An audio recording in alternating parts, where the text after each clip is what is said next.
Write what you love. Don't worry about writing what's trending right now, or what someone else read that you should write something like this. Write what you love.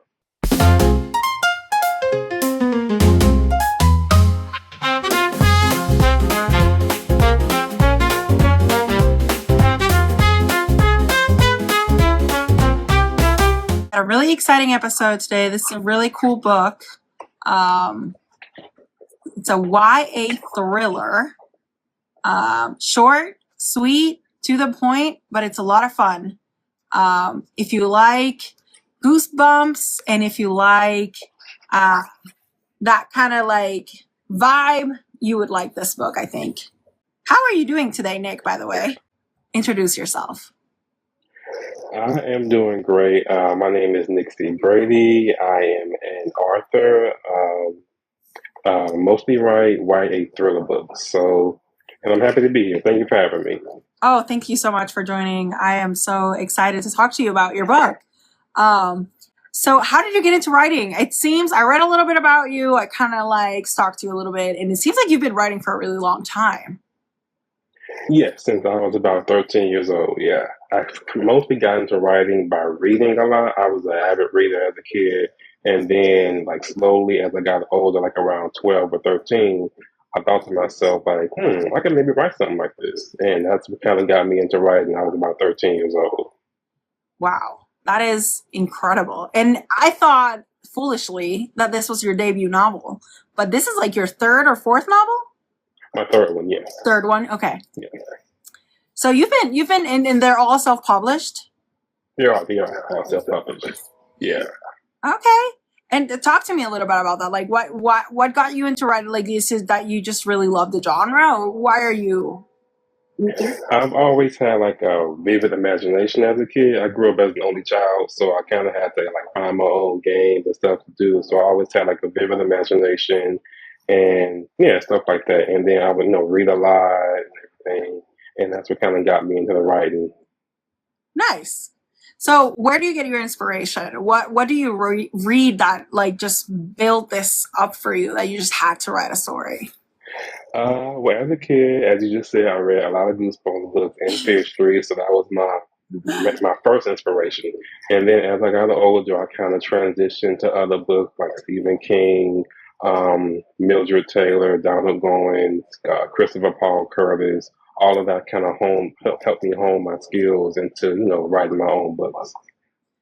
Nice. So what does because you started writing when you were a very young age. So does writing have like a special meaning to you? Like why write of all the things? And why novels and not like screenplays and things like that? Um, Writing, it's really been it gives me a chance to like create, my own characters, my own atmosphere, my own setting, my own plot, all of that.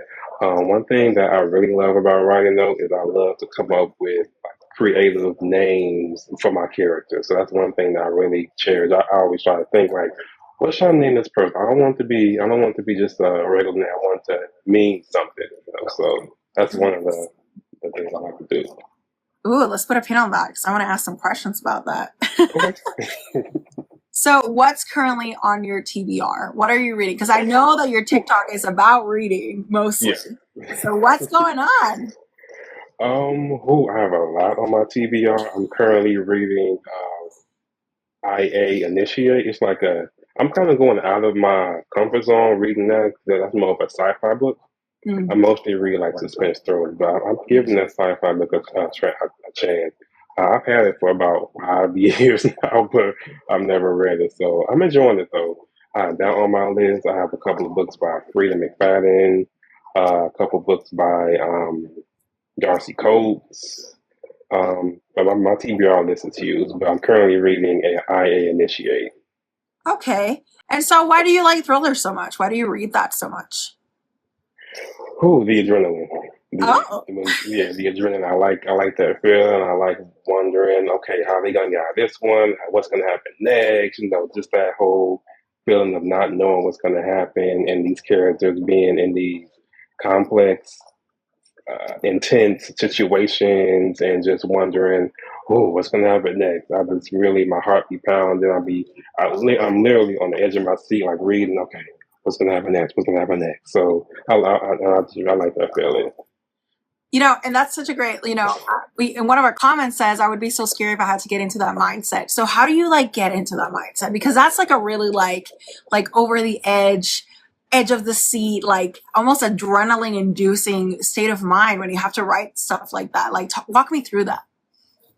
I had to think a lot, really think how I wanted to, to go. I also, draw my inspiration from reading as a kid and books I'm currently reading now to see how can I, kind of use this and make it my own and just really thinking and writing stuff down. I recently had to relearn to just write to get the story out as opposed to just writing for perfection. I did that a lot as a kid, just writing to get the story out, and then as I got older, I kind of got away from that habit. I was writing for perfection, and I had to relearn, retrain myself just to write to get it out. I can always go back and edit it later. 100%, 100%. No, that makes a lot of sense. So I feel like we've been talking about this book, but we've never mentioned the book. So our man here wrote The Night Ghost, which is it's a short, I wouldn't even say it's a novella, right? It's like between 40 to 60K. Yeah. It's short, sweet, to the point, action-packed from the very beginning, very atmospheric, small town vibes, very small town vibes. And it has a really fun cast of character of 4 friends that, crazy things happen. Yeah, that's a good way to put it. What, if you had to give us an elevator pitch of your novel, when did you publish this novel? 2021. 2021. So it's been a couple of years now. So now that you've kind of the dust has settled, how would you pitch your novel? 4 friends are curious about this cemetery in this hometown. They're told an urban legend / ghost story about, if they enter it, pretty much if they enter the grounds of the cemetery, then they'll pretty much be cursed. And of course, they have to go and investigate to, see what's going on with it. But then once they get there, they run into some, I'll phrase it as unexpected trouble, and they have to escape the cemetery. And then once they leave, they realize that something's not right. Someone's followed them home from the cemetery. Someone breaks into their house, and they think that ghosts are their problem, but they end up coming and running across something that's much more worse than the ghosts. Yes, sir. Because the living are way scarier than the dead. Yes. All right. So so this takes place in a very small town. Are you from this town? I'm from Indiana. I'm not from that town. I think that's a fictional town. It's similar to where I'm from, though. A similar name. Okay. Yeah. For the first half, I thought I was in Georgia. So I lived in Georgia for 5 years. And it calls the Georgia Cemetery something. And I was like, no way, that is in Georgia. That's my grandmother's name, Georgia. Oh, really? That's lovely. Yeah. Oh, so that goes back to what you said about every name has a meaning to it. Exactly. Yeah. So talk me through where did this? I read that this story you got the inspiration for it, and then you took a while, and then you actually wrote it. Walk me through that. Oh, this story came to me first when I was probably a senior in high school, to be honest. That far back. I used to always go to the library, during lunch just to kind of, think of what story I wanted to write and all of that. And it came to me in high school, and I started writing it. Well, I started writing in my journal. I didn't really start officially writing it on a computer or laptop until I was in college. Okay, what sparked that need to write it? I would say just reading a lot. Okay, so you're an avid reader. You don't mess around. Yeah, I try. I even sometimes I forget about my own books. I be reading other books by other people. So yeah. Okay. So this takes place in 2009, right? About so. the story. Why that time period? Were you just avoiding smartphones? I was trying to, yeah. I feel like that period where before the smartphones, all the technology, I feel like those were the best stories because there was no technology, cell phone, it was just the character and them trapped somewhere and just having to figure things out without, having a cell phone. But I feel like those books, just for me anyway, are the best kind of stories before all this technology. Absolutely. And I feel like you're my sixth interview with indie authors. And I feel like that is a recurring theme. I feel like authors are just running away from cell phones, running away from modern technology. Exactly. So yeah, no, that makes sense. Where did you get this serial killer? Because, oops, spoiler alert, there's a serial killer involved. Yeah. But like he's very particular, and I promise that will be the only spoiler in this episode. But so where did you? Does this get inspired by someone that's real, or a news article, or where did he come from? Ooh, where did he come from? I think he came from probably a mixture of Candyman, Okay. Candyman, and Michael Myers. A mixture of those two. Okay, I can see that. Now that I've read it, I totally see that. But it's really cool because I really enjoy the way that you describe your characters. You have a very atmospheric way of writing, and obviously your characters are, the way they speak, the way they interact with each other, their age comes through. And so I think that I was a little skeptical when the serial killer started talking, and I thought, like, is he gonna sound, that's the make or break point. Like, is he gonna sound like an adult serial killer? And he did. And I commend you for that. So, so you just took these two inspirations, merged them together, and just went with it. He created Albert Sanderson, exactly. Yeah. Okay. But at the same time, you chose a YA audience. Why do you choose that audience? Do you find it easy to cater to that demographic? I do. For me, I feel like it's easier to cater to them, and I feel like YA kids, that age bracket, most of them may not enjoy reading too much. So I figure give them something that they enjoy reading, and then maybe that'll inspire them to read other books. This story, though, it feels personal, and maybe it's your writing style because I haven't read any other of your work, so I don't know what your type is. But the story feels very personal. The way they speak to each other, the way they interact with each other, the way the story unfolds. Is what drove you to tell this particular story? It was just a story that I felt like I needed to tell. Like I said, it came to me like my senior year in high school, and I remember I was in the library, and the story just came to me about a cemetery. I didn't have all the details at that time yet, but I knew that I wanted to focus on the cemetery, and I wanted to it started off initially like he really was a ghost, and then I said no, I'm going to switch it to have it be a serial killer story. So I feel like it was just the story that I needed to tell. I wanted to have, a pretty good, solid storyline to it, good character development. Um, I also feel like my goal, and I do get this a lot sometimes though. My writing, I get told that it's like watching a movie, and that's exactly what I was going for. So I'm glad that comes through some people. And I have that further down the interview because I agree. Your book reads like I saw the movie in my head. I almost feel like it should have been a movie. And One day. I mean, it could be. We still have a chance. But that's why I asked you at the beginning, like, why novels and not, a script? Because you do have a very movie-esque, like the way you structure your scenes, the details that you focus on. It is like you're watching and I mean this in the best way possible, made-for-TV movie that you find on a Thursday afternoon on Sci-Fi Channel. You know what I mean? Like, yeah, it has all the vibes of that. So why a novel? Honestly, I've never really thought of writing a script before. I feel like I Okay, probably could, you but I've could. never really given it, a try. But maybe I'll give it a try now.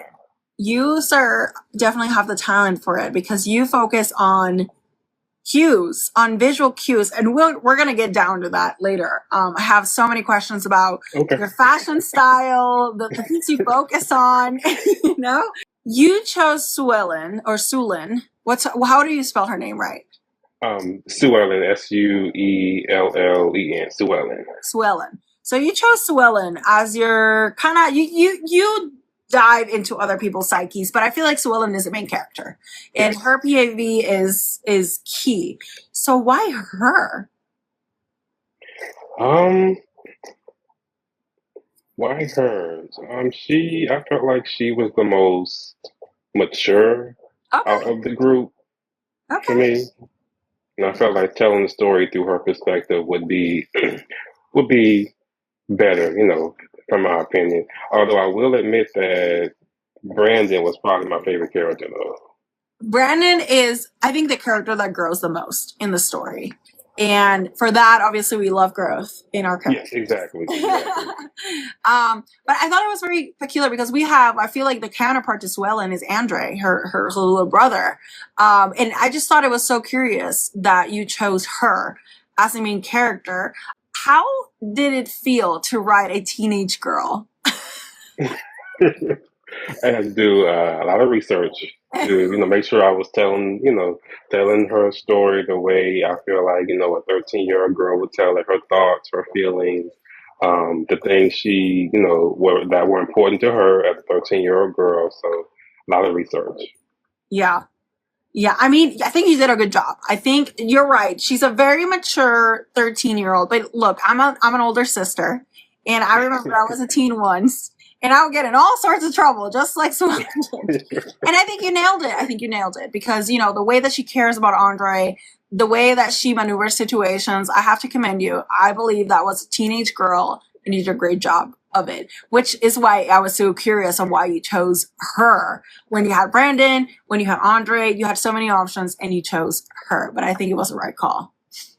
I think so too. And also her insecurities too. Her Her insecurities. insecurities, yeah. Absolutely, absolutely. And the way that she second guesses her fears and her doubts and her the things, she's like second guessing why she's worried. And I'm like, girl, you of course you have to be You worried. should be worried, you're right. Absolutely, absolutely. But then you did something. Then you did something that I was not expecting. In chapter 14, you showed us the thoughts of the person in the Oldsmobile. And I was not expecting that for a second.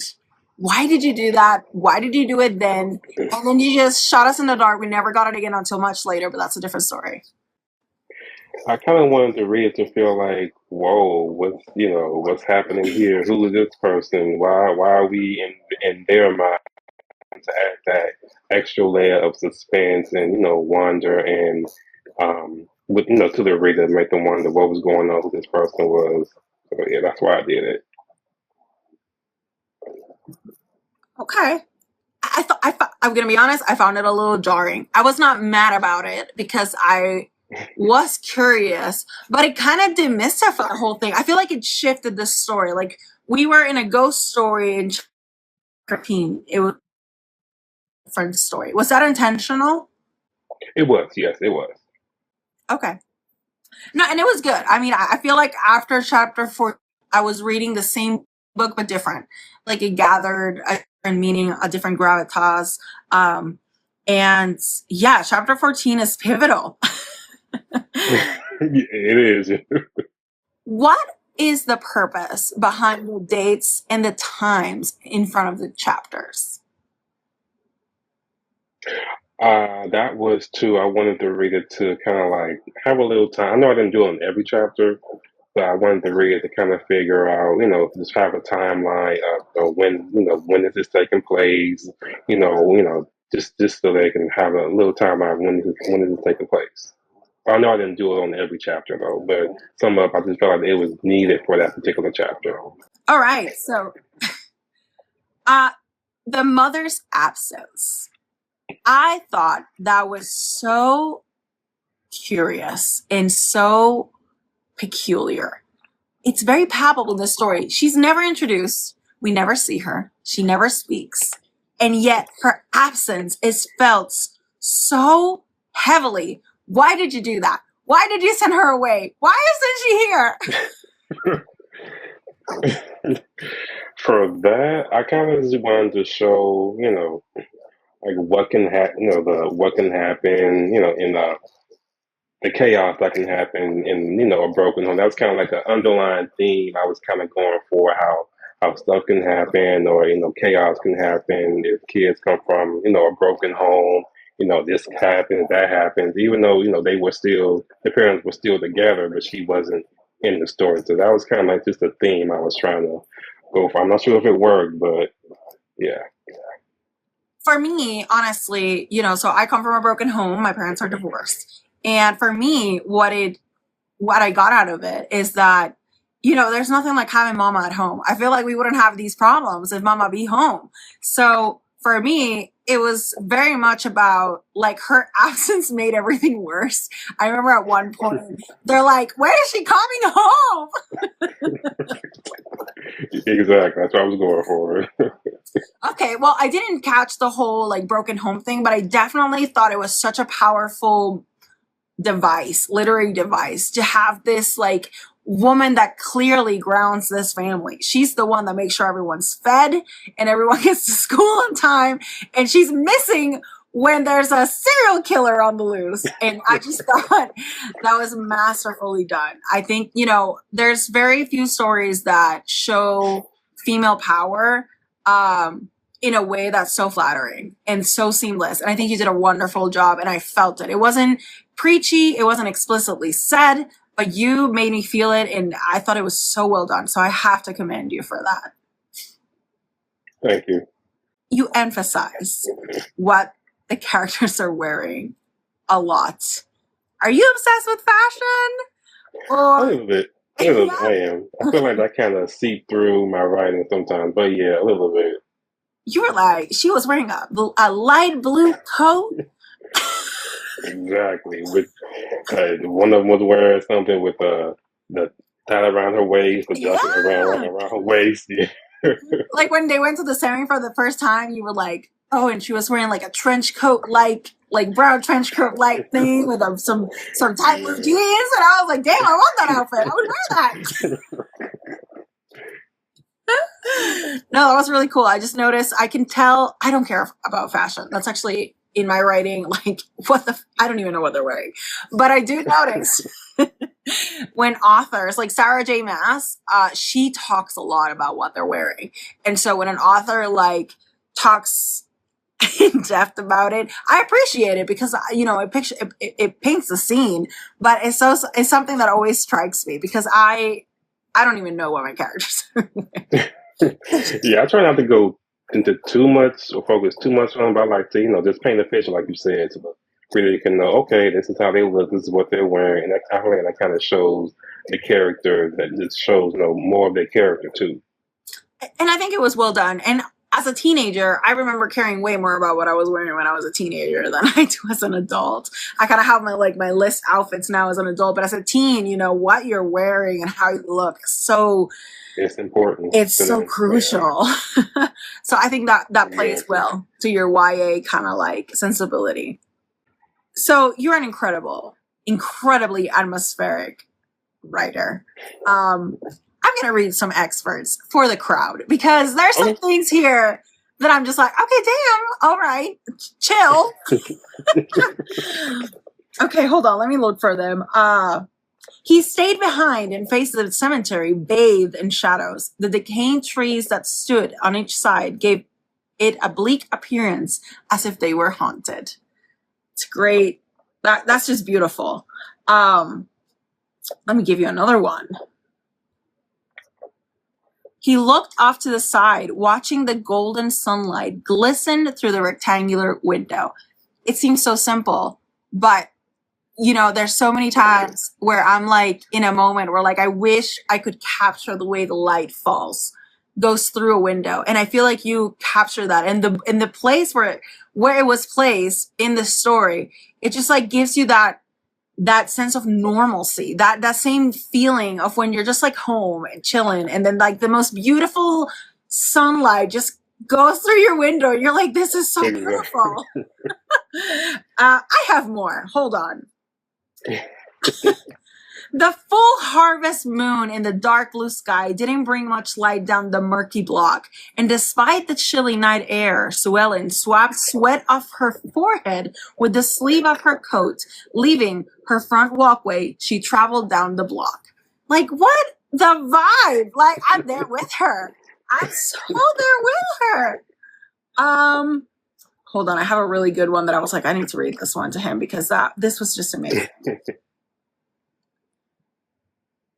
Hold on. I have it here.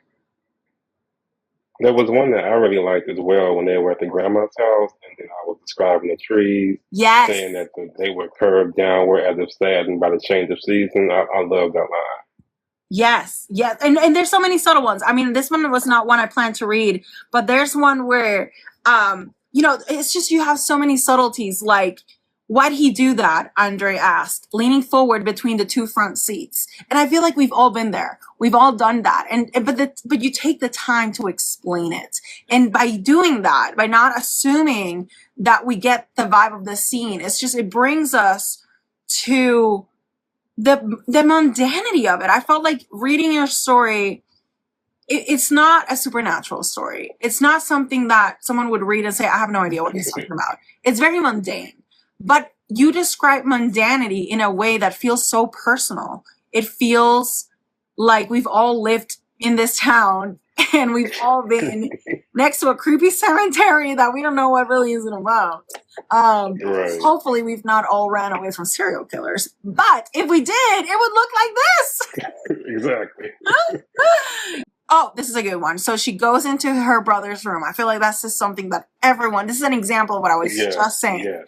And it says, with one hand behind his head, he used the other to prop the book up on his chest. His stereo, placed against the wall on a small table, was turned on at a low volume. It was one sentence, maybe two. Is it two sentences? Yes, two sentences. Two sentences. And I've been there. I've gone into my brother's room where he's, with his hand on his back, reading a book. It's just you explain. You just, with two sentences, I know exactly what his room looks like. I know exactly the vibe. And let me tell you guys, he does this in every scene. Like, these are just nitpicking things that I highlighted just like haphazardly as I was reading.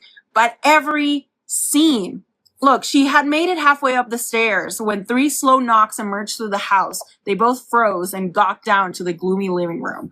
It's just, with so small amount of words, you tell us exactly what's happening. I could draw her house. I could draw this car. I could draw the cemetery. You are a master in atmospheric description with very little words. And I have to tell you, that is your strength, at least in my humble, who gives a shit about my opinion.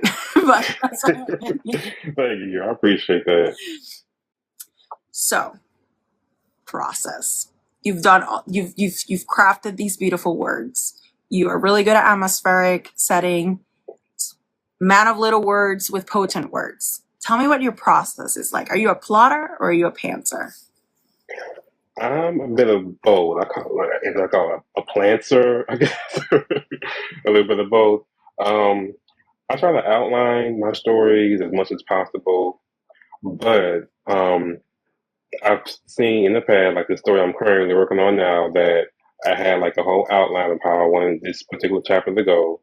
And I just started writing it, and then all of a sudden something changed, and then it got, really intense. I just kept it going, and then before I know it, I was at the end of that chapter, and I had the outline I had for that chapter I didn't even use. Okay. I do try to outline, when I can, but if a new idea strikes me as I'm writing, I'll just go with it and then I'll just use that. But walk me through it. So you're kind of a little outline, and then you figure it out, things change. Once you're done with your manuscript, the initial draft, what happens next? Once I'm done with the draft, I like to go back and edit it, do like a whole developmental edit of each chapter, add some stuff here, maybe remove this scene and add a new scene. I'm an avid editor. I'm almost obsessed with it. It's like I can never get it, perfect enough, and I still try to. But I like to do a lot of developmental editing and just add different stuff here and there. Take away, add a new scene here, or delete a scene, or maybe change the wording for this particular sentence. But I like to go back and edit it. And I do like maybe three or four rounds of developmental editing before I go back to like proofreading, just making sure there are no typos and things of that nature. Do you do it all yourself? I do, yes. Okay. And so developmental editing is very important for you. I mean, I'm guessing because thrillers are so about the details and the little breadcrumbs and all of that, you really have to hone in onto the developmental edit. Correct. Make sure everything, makes sense. Make sure that, what I said, 50 pages ago matches up with page 200. So, yeah. Yeah, for sure. So what happens next? When do you bring people into the process, if at all? I mean, as far as that I'm writing the book? Yeah, when you're writing, so you did developmental edit, you make sure it didn't have any typos. Do you go from developmental edit to like ARC reviews, or do you then hire an editor? Like, what happens next? Oh, I tried to look for a book cover artist, and explain to them how I want the cover to be and things of that nature. But my next step is getting the cover done. Okay. Okay. What makes you decide the cover is right? Talk to me. Ooh, that's a lot. I have to maybe think of, okay, how can I make this, cover? Because the books I read, cover is very important to me. Of So I try to course. make sure that my book cover, stands out. So I try to think of maybe a particular scene or maybe a particular phrase that I use in the book and try to think, okay, how can I use that phrase and come up with a compelling cover that, make people, intrigued by the cover. So I just try to think of what the book is about, particular phrases, or maybe even the character or something that happens in the book to try to come up with a decent cover for based off of that. Okay, so you have the developmental edit. You don't have typos. You have the cover. What happens next? Next, as is when I try to self-publish it. Okay, so wow, so you go from developmental edit, book cover, publish. Correct. And you do it all yourself, no exterior editor. How long does this process take you, more or less? Ooh, from editing to book cover to publishing, about 3 to 4 months. Okay. Wow, you're quick. Yeah, I have to get it out. Okay. But this is the last book you wrote in 2021. Why haven't you written another book? I'm working on it. I've been working on my current work for about 3 years now. But it's the next book is still in the process, and I am doing a night sequel to Night Ghost as well. I read that, and that's very Yes. exciting. Why did you choose to do that? I feel like it's a great standalone. Why did you choose to continue it? I feel like there's still more to the story to tell, based off the ending, what happened at the ending. I feel like there's still more that we don't know about the antagonist. So I want to kind of dive more deeper into that. I gave a few details about him in Night Ghost, but not a whole. We don't really know his whole backstory. So I want to dive deeper into that with the sequel. Oh, so you want to give some airtime to the antagonist.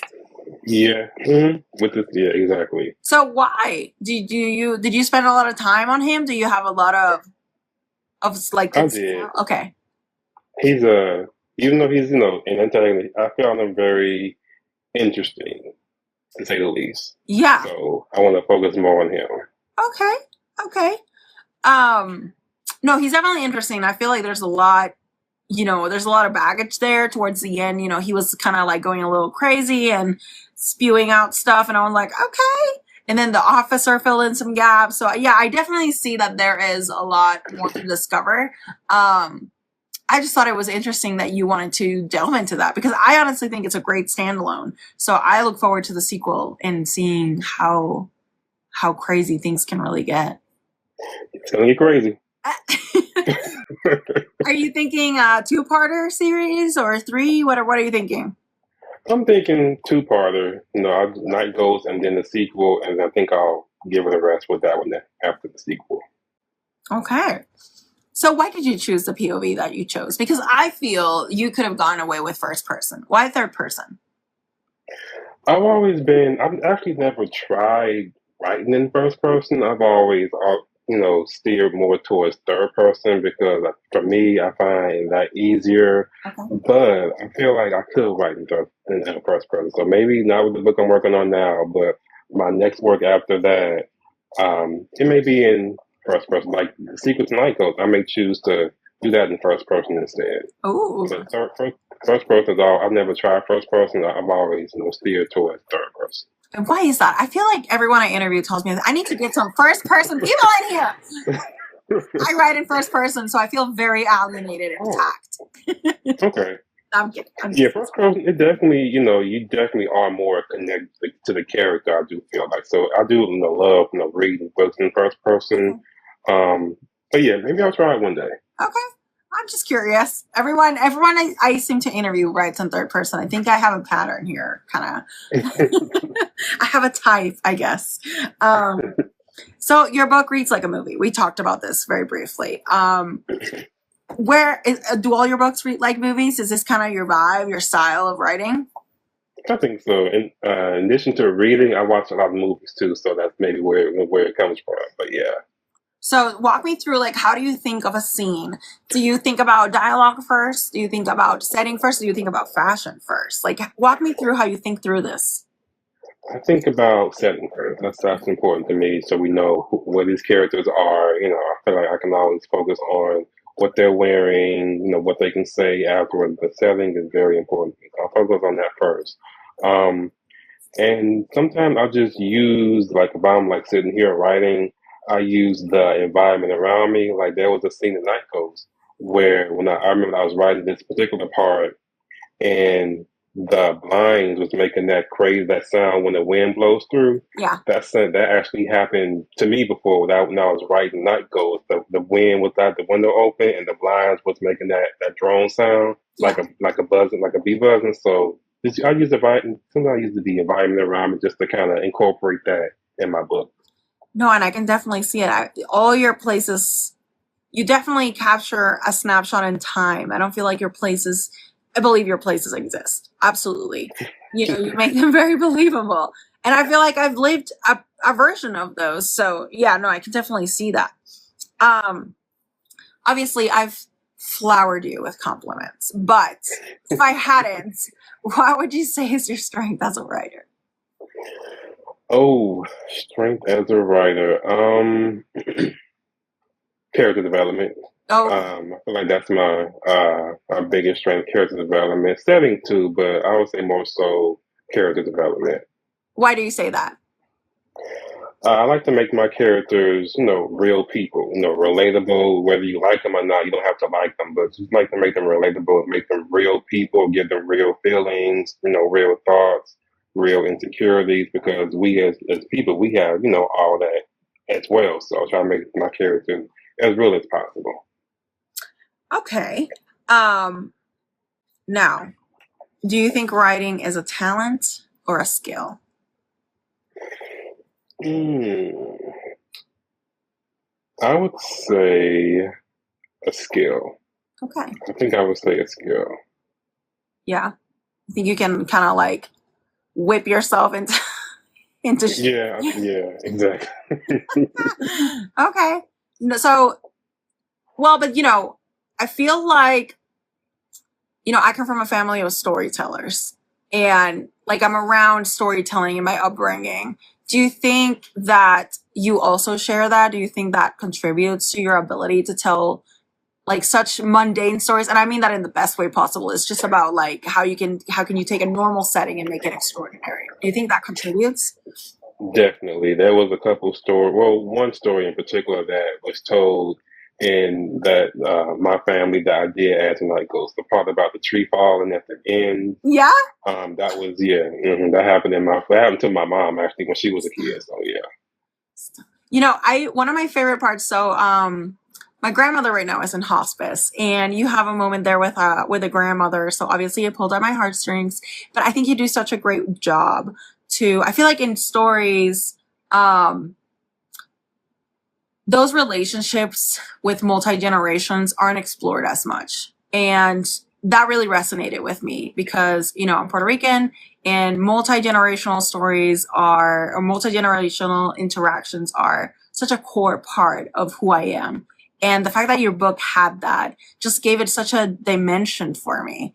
Do you explore that a lot in your books? Like, do you think multi-generational, like those interactions with, it was so mundane. You were just like raking leaves and picking tomatoes in the garden.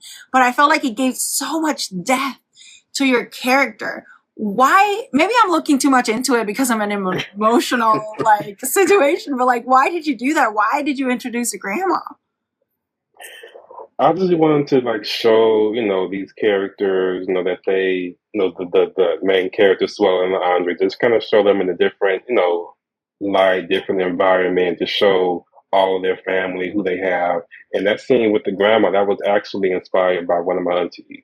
Oh, by your aunties? Okay. Yeah. And, you know, I didn't expect, so obviously at that point in the story, we're ramping up, like things are getting more serious. Where the tension of the situation hasn't reached its peak, but we're like building up to it. And then there's that reflection on the TV, and then we involve the police. I was so surprised by how things escalated so quickly. To walk me through that, like that, I was not expecting them to call the police. Is it because the dad is a firefighter? Well, partly that, yeah. And I just like to, you know, just catch my readers by surprise. Well, calling me surprised because I was like, excuse me, what? Like it went like we were picking tomatoes and now we're getting yelled at the back seat. All in 2 minutes, right? It was a whiplash, but it was like a good one. It wasn't like I'm not criticizing. I just thought it was so, I don't know. It felt like, I felt the gravity of the events. And I think bringing in the grandma and like the mundanity and like the I don't know. I thought it was done so well. It did definitely send me for a whirl. I was like, wait, what? What was it? It's a good job. It's a compliment. So how do you get in the zone? Or do you not have that problem? Because some writers are like, I'm always in the zone, baby. Like, do you need to get in the zone? To write? Yeah. It depends. It depends. Some days I, you know, just wake up, you know, with a new scene, new chapter outline already in my mind, so I get to writing right away. Other times it takes, you know, maybe some inspiration, or maybe going out for a walk, or maybe, you know, reading another book to kind of get me in the zone to, you know, continue my own writing. So it depends. It depends. Okay. So yeah, sometimes you're inspired, you're in the zone. Sometimes you just got to get in the zone. Exactly. Yeah. Okay. So someone asked, what have you both published? So I am a baby author. I am writing my debut novel, finished my manuscript on May 2nd, if you must know. But he's way more accomplished than I am. He has written 3 novels. The one we're talking about right now, well, you tell them. My book, Night Ghost. It is about a group of kids who visit the cemetery. They end up coming across unexpected trouble, and they end up getting stalked by someone on their way home from the cemetery. So you can find him everywhere. He's in Amazon. He's on TikTok. His TikTok mostly revolves around reading other people's books, but again, he's written 3 books, so there's definitely enough for you to read. He's a very atmospheric writer, at least that's how I would describe it. So definitely check it out. Okay, so let's go back to you. What is your favorite part about writing and your least favorite part about writing? Favorite part? Character development. Okay. Developing characters. Least favorite part? I know you said this is my strength, but I feel like sometimes I have difficulty, but come up with using details. Okay. Details. That's my least favorite part. Even though I may be good at it, I guess. But I'm great at it, but right. So yeah, that's probably my least favorite part, details. Okay. So for characters, walk me through that. Do you just like have the characters in your head and you just write, or do you have character sheets? Like, walk me through this character development stuff. I have to think about it because I mostly have them in my head. If they're like a real complex character, with a lot going on, I do have to kind of like write them down to, writing down all of their, what makes them them. But most of them have them in my head already. I just have to think of, their name pretty Okay. much. So Yeah. I don't have a question for this, but we're going to delve deep into this. Talk to me about names, because I feel like your names are very peculiar. Some are more common than others, but you said that names are very important to you.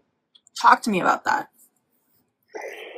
With names, I like the French language, French Creole. I know a little French, not a whole lot, but I know a little.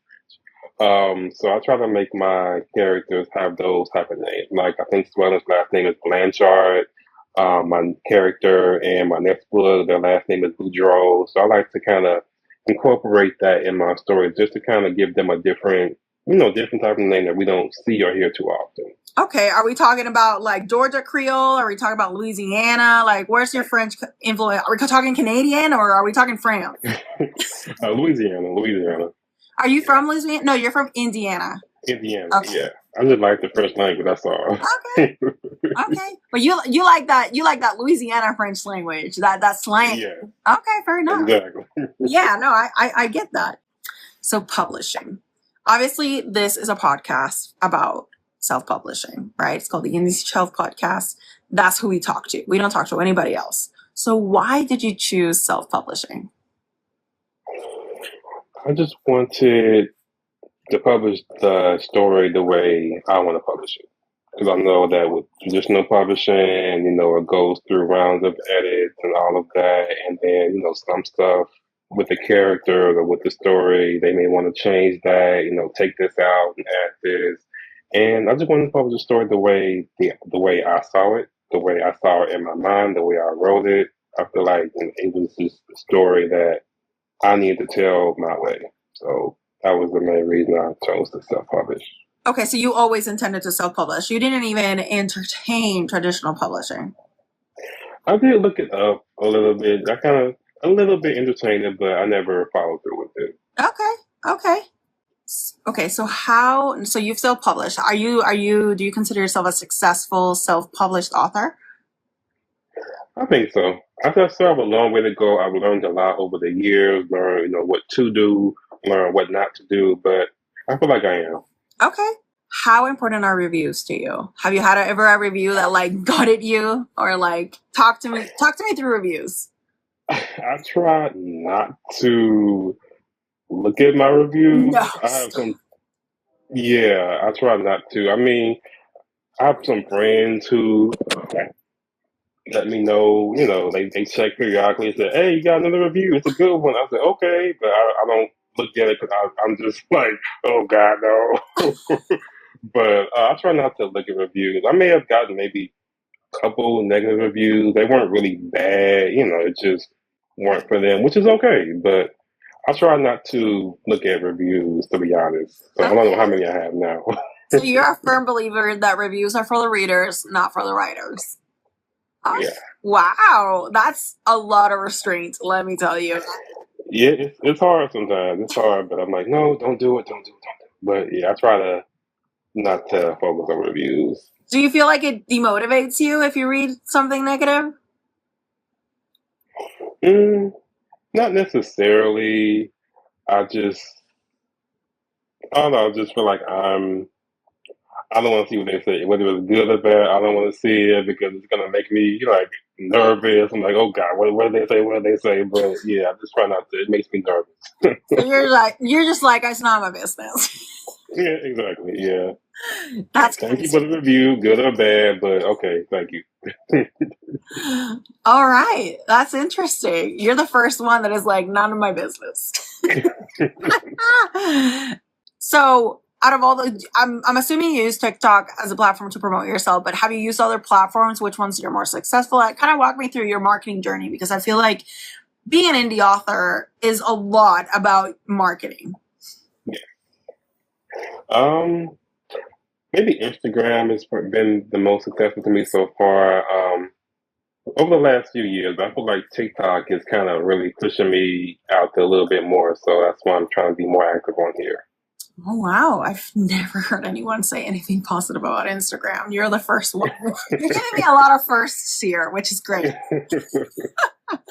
All right. So what would you say, since you're successful in both TikTok and Instagram, what would you say is the main difference, and like what makes you more successful in one versus the other? Kind of delve deep into that.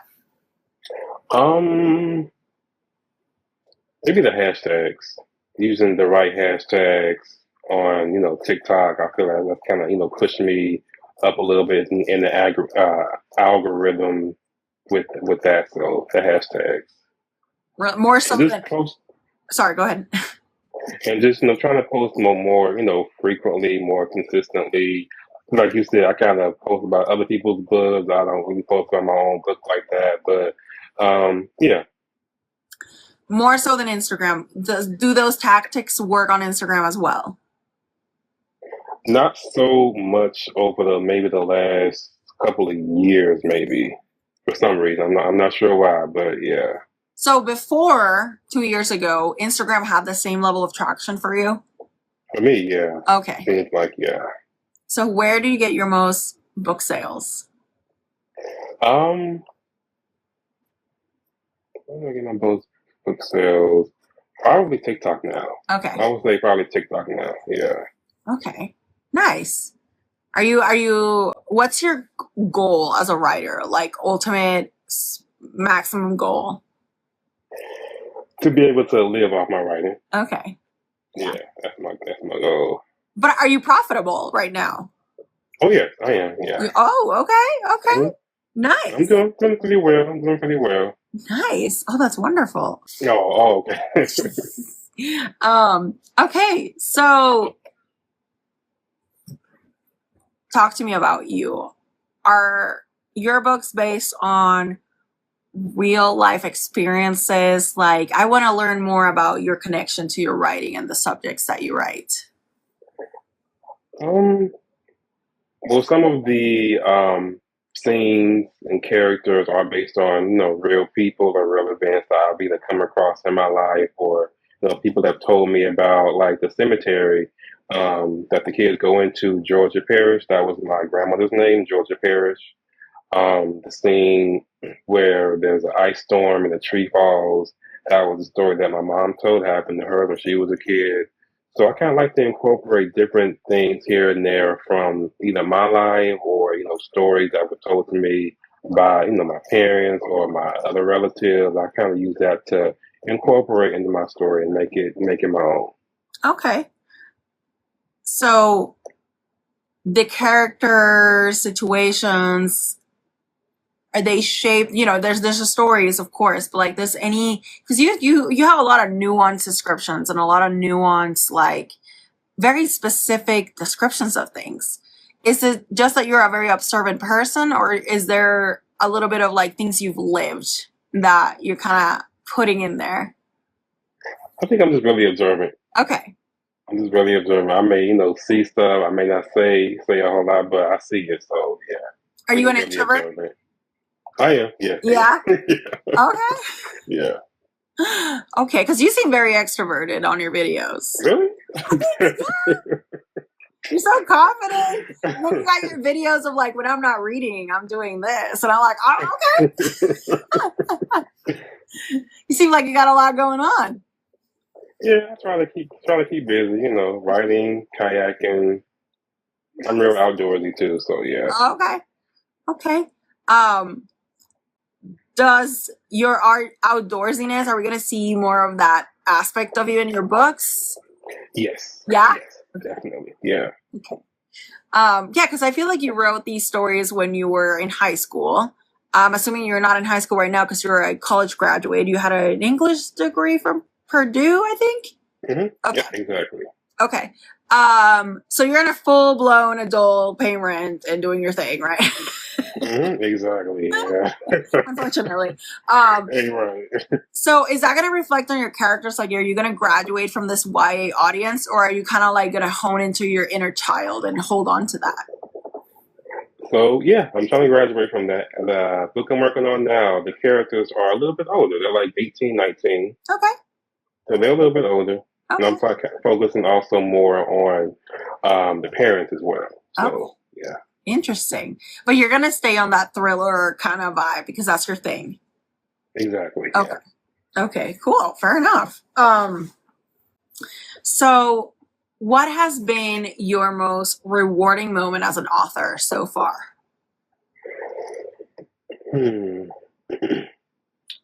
Most rewarding moment, I would say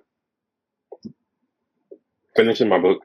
Yeah. Because writing is not easy. No. It's not easy at all. So just finishing my book, getting it edited, proofread, all of that good stuff, just finishing all of that.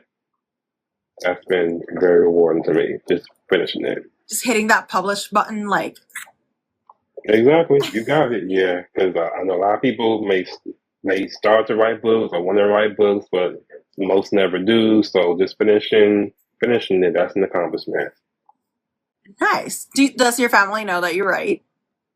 Yeah, they do. Yeah, They do. They do, yeah. It's not this like. I didn't tell anyone at first, but yeah. Okay. Have they read your books? Most of them have. Yeah. What do you ask them for their opinion? And you're like, read my book, but don't. It's not my business. Some of them tell me. Okay. Some of them tell me. Yeah. I think some of them even wrote reviews on them. I haven't seen them though, but some of them write reviews on them, and yeah. I love that you don't look at your reviews and cracks me up. Makes me cringe. I love that. That's incredible.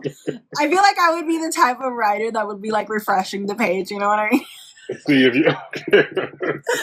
That's crazy. No, I commend that. That's really smart. That's a good way. Like that is, self-care. That's what that is. Exactly. Yeah. No, that's good. That's good. Do they get offended? Do they think that they're like that you wrote a character that was inspired on them, and they're like, "Did you write that based on me?" I don't think they quite catch that unless I tell them. So yeah. Okay. No, that's good. That's healthy. That's healthy. It's like, Ma, it's not all about you. Like, right. Okay. What were you trying to achieve with Night Ghost? What was like the goal of writing the story, and did you achieve it?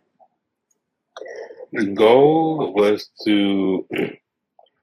I feel like Night Ghost is. I know this is my third book, but I feel like this is the book that I really enjoyed writing, as opposed to my first two. My first two I enjoyed, but I really enjoyed writing.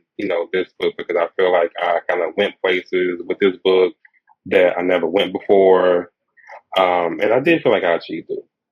Where did you go? Let's dive. Let's go deep. Yeah. So character development. I feel like I really focused more on character development with this one. Details. I focus heavy on that, and just writing a character, well, antagonist. The antagonist. Writing him, just making him interesting, making them stand out, making the readers, try to figure out, what's going on, who is this person, why is he doing this? I just felt like I wanted to focus more on that and make it more mature. Even though it's a YA, I feel like this is also kind of a more mature book than I've written in the past. So, and yeah, I feel like I did achieve it. No, I agree. And it's sometimes people think that YA books have to be kind of like dumbed down and kiddie and stuff. But you're not writing Goosebumps, right? You're not R.L. Stein that's writing for like 8-year-olds and 12-year-olds. And so I think your book had, what I really liked about it is that it had grit. I mean, to a certain degree, sometimes young children are exposed to very difficult situations, and the way that they handle them like kids. And I think you did that. I think the way they handle the violence, the way they handle their fear, that crazy bravado that kids have, that when you're an adult, you kind of grow out of it and you're like, oh, hell no, Exactly. get out of here. Exactly. I think you did that very well. Is it easy for you to get into that like teenage mentality? Because you do it very well. I think so. Yeah, I feel like I still, have a little bit of teenager in me in some ways. So I feel like that's, easy to tap into when I need to. Okay. Do you have teenagers in your life right now? Are these like, because I feel like the teenagers you wrote were very much 2000s teenager. Do you think that you could write Gen Z teenagers? I would have to probably do research on that to see, what they're saying, what the phrases that they're saying, the slang that they're saying. But I think I could achieve it. Okay. Talk to me about your characters more deeply, because you spend a lot of time on them, but I feel like they are very well done and they are trying to express a certain demographic that is often not shown in books. I would love for you to delve into that if I'm right. Yeah, I do try to make my characters, different, stand out from other characters. Like with the names, the way they dress, the way they think. I don't know if it was too much intentional though. I think that's just how I chose to write it. Okay. Based on your experiences or just in general? Do you write from your experiences, or do you like craft this like kind of hypothetical character that's external to you? A little bit of both. A little bit of both. Half experiences, half, from someone that's not even like me, like Brandon. He's nowhere near like I was, and when I was 13 years old. But I feel like I kind of captured that type of character, in a good way, He in a believable way. He blames himself a lot. Do you think that's a little too mature for his age, or do you think based on the circumstance that's exactly what he would do? Based on the circumstances, I feel like that's believable. He's 13 years old, so he's able to understand things more than so a 5 or 6 year old is able to. So I feel like that kind of aligns with his age. Okay, no, I agree with you. I'm just playing devil's advocate here. No, you're fine. So, how do you envision your career going so far? Because I know you want to be a college professor, but in terms of writing, what's that timeline looking for you? Like, what do you want out of this crazy endeavor we call writing? Ooh, crazy is right.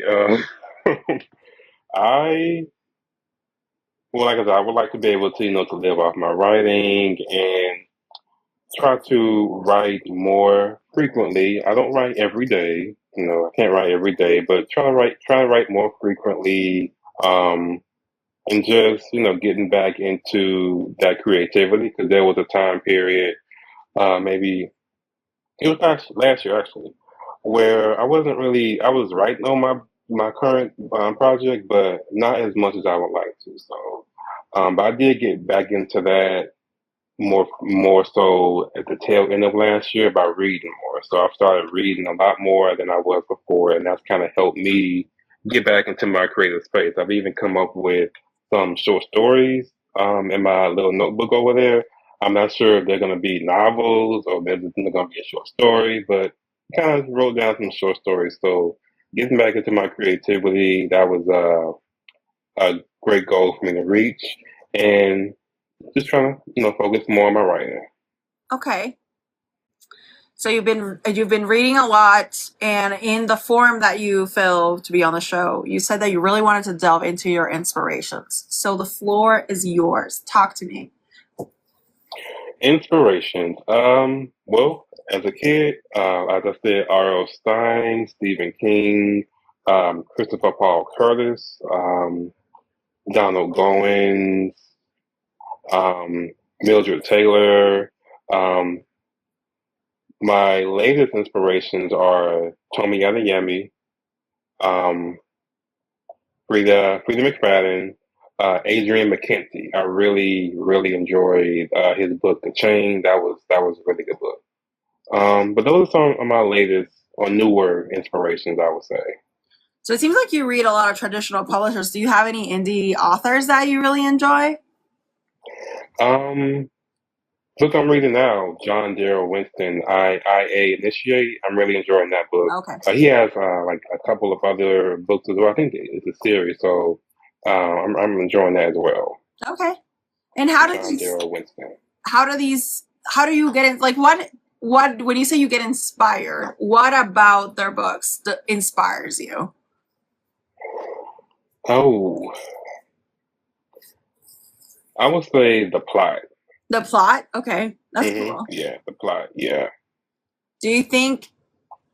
I mean, because I get it, because plot can be very intimidating, and it can obviously makes or break a story. So, do you struggle with plot? Like, do you plot your plot? I try to. I really try to. But sometimes, I have an idea of how I want the plot to go, but I feel like it may not execute the way I feel like it should. So, I try to really think hard of how I want the plot to go. What's going to happen at this part. I just try to make sure the whole story makes sense. Okay. No, fair enough. Do you use any beat sheets? Do you have your cheat sheet things that you use when you're writing? No, not really. Just write in my notebook. When I'm stuck on the scene or don't know how I want to proceed with the next chapter or with a particular scene. I do like brainstorm in my little notebook, just kind of write out different options of how it can go, and kind of use with those options to kind of determine, okay, what's the best option to choose for this particular scene. Okay. So you write. So okay, you are also a handwriter. I write everything. Yeah, I am. Yeah, I am. And then transcribing, you're like, oh my god, I can't believe I wrote this shit. Right. And then you read it again on different, and you're like, okay, it's not that bad. Exactly right. Okay. So what's next for you? Are you working on something right now, or are you just kind of on your reading phase kind of thing? A little bit of both. I'm on reading phase, so I am working on something right now. The story with the older characters. These characters are older than the characters in Night Goes. They're like 18, 19 years old. I'm focusing more on writing older characters, and like I said, focusing on the parents more. Interesting. Third person as well, jumping around, kind of like how you did in Night Ghost. Okay. Third person, yeah. Do you watch a lot of thriller movies? Oh yeah. Yeah, definitely. Okay, give me like top 3. I need more. Ooh, Oddity, Summer of '84. Okay. And what's one? Oddity, Summer of '84, and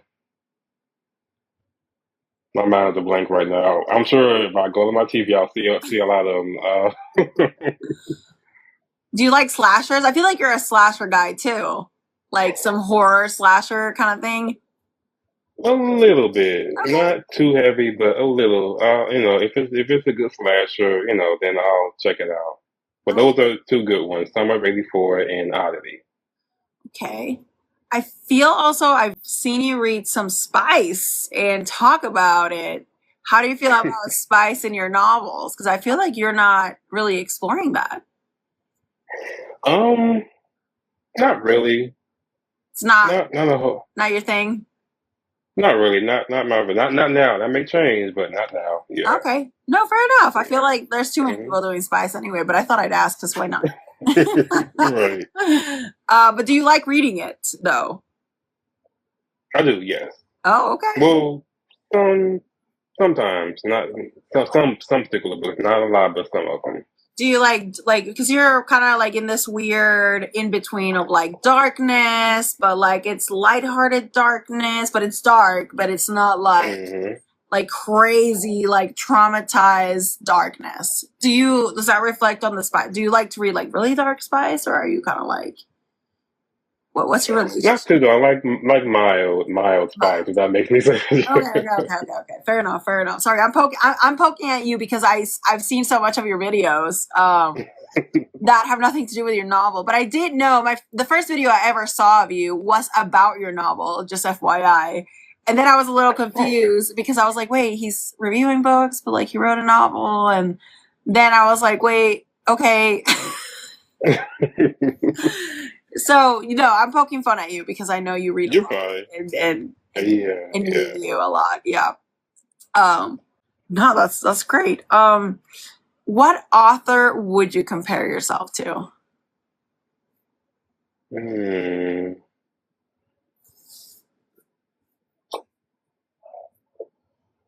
Probably Christopher Paul Curtis. Even though he kind of writes more historical fiction in a way, but I would say Christopher Paul Curtis. Oh, interesting. Have you read him a lot, and do you like find yourself kind of like deja vuing a little bit? Yeah, I read him a lot, and I met him in person when What? I was like 13 years old. Yeah, he had a book signing in my area, and I met him in person. So yeah. Oh my god, that must have been such a fangirl moment. I feel like you're trying to be cool, trying to play it cool, but also like how exciting to meet someone that you meet, you know, so intimately. Do you feel like, right? Because we write novels, we write stories. Do you think that's an intimate experience that you share with your readers, or is it more like I'm telling you a story and you're just listening to it? I've never thought about that. Maybe intimate because it's my story. It came from my mind, my imagination, and I'm giving it to you, right here to read. So I would say intimate. Yeah, even if you don't read the reviews. Yeah, right. I'm never gonna do that. Yeah, I try not to. It just makes me cringe. Like I don't know why. Like, ugh. Oh my god. Yeah. No, I get it. Sometimes I totally get that. Cringing is, I think you have to like, to a certain level, like even doing TikTok, right? Like you have to be comfortable with cringing at yourself. Do you rewatch your own videos? Like, do you despise hearing your voice? Because fuck, I do despise hearing my voice. I kind of don't like hearing my voice. Yeah. But I'm trying to, put myself out there a little bit more too. So yeah. I get it. I've gotten over it to an extent where I can do my thing. But God, when I'm editing these videos, damn. I'm just being real.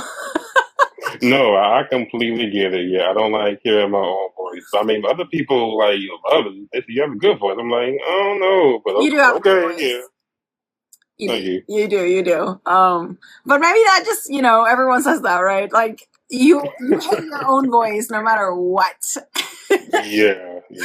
No, but objectively, I'm here. I have no reason to compliment you. You have a good voice. Thank you. Okay, so if you had one piece of advice for other indie authors, what would it be? One piece of advice: write what you love. Don't worry about writing what's trending right now, or what someone else read, so that you should write something like this. Write what you love. Fair enough. Okay, so give me a one-liner. It could be about your work, it could be about yourself. Just give me something to remember you by. About anything? Anything. One-liner. I love traveling. Okay. Do you think traveling helps you be a better writer? Definitely. Seeing new places, new places, new cultures, all of that helps me hone my skills as a writer, helps me come up with new ideas, or helps me get unstuck with the writing scene that I'm writing. So yeah, it definitely helps me as a writer. What is the coolest place you've ever visited?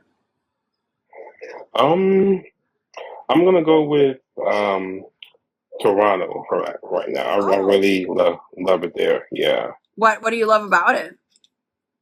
Just the vibe, the atmosphere is clean. The people there, the people that I came across there, were really cool and nice, and it's just a different vibe there. And I wouldn't mind living there actually, but that's another story. But yeah, it's a really cool vibe in Toronto. Why wouldn't you live there? You put it in my mouth, basically. Yeah, I'm not sure. Maybe one day, but I'm not. I don't think I'm ready to move out the country just yet. But maybe one day. Okay. What's your like favorite like writing space? Are you a cabin in the woods kind of guy, or you're like like high end, high rise? Talk to me about your writing nook. Sometimes the library. Okay. Mostly at home though, but sometimes I have to get out of my environment in a whole new environment to get in that zone. So I go to the library sometimes with my laptop and just, right there. Either at home or in the library, I would say. All right. If you had to describe your writing in one line, how would you describe it? Captivating. Captivating. Nice. Okay. All right. Well, give me a shameless plug. I want to know everything. Where can we find you? Where can we buy your books? Everything. Just tell me everything. I am on TikTok. My name on here is I am Nick Chris. Spell INCKRIS. I am Nick Chris. I'm the same on Instagram, I believe.